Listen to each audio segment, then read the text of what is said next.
Hi everybody, ShopRite Wellness Partner Shelby here, and today we are talking about a plant-based dessert, and we're gonna infuse a little food science lesson in there too, which is fun for kids and adults alike.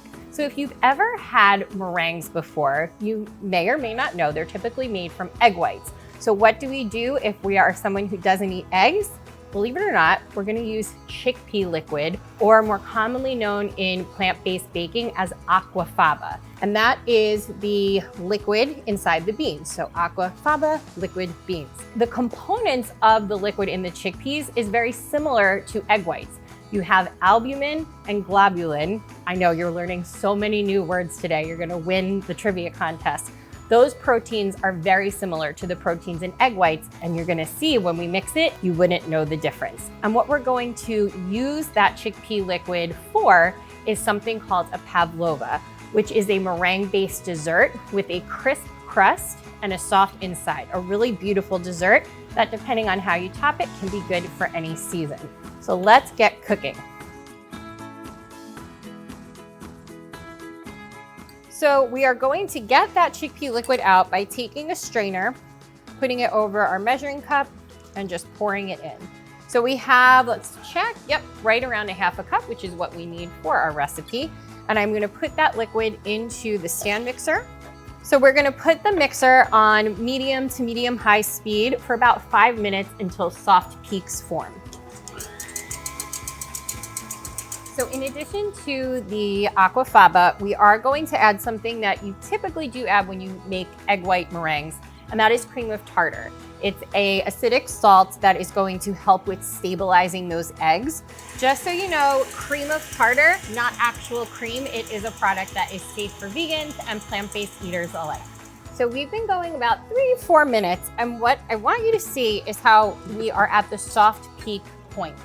And the difference there is it's still kind of tipping over the spoon when I take some out and kind of have the dripping. We want that. That's when you're gonna stop the mixer, and then we're gonna slowly add our sugar. So just like when you do normal baking and you don't add all of the dry ingredients into the wet ingredients at once, same thing here. We're trying to evenly incorporate it into our mixture.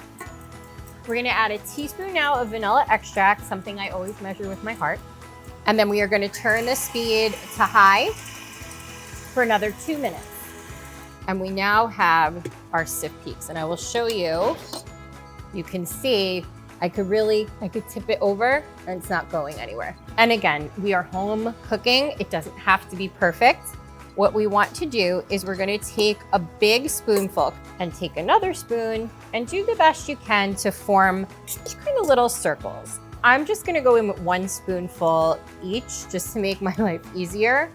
And I'm probably gonna make a few more. The recipe calls for 6. I'm definitely making these a little smaller to start. And then I'll go back and probably add another spoonful.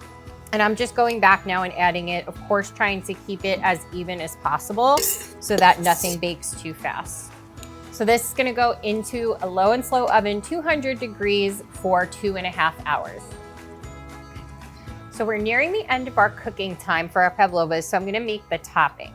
Now, the nice thing about this dessert is it's a very vanilla base, so you can really top it with whatever you want, making it really nice for any season, because you could change the topping depending on the season that you're serving it for. I'm gonna do berries, and the way I'm gonna make this to kind of make a sauce, but do it in a shortcut way, is I'm gonna add my strawberries, my raspberries, and my blueberries.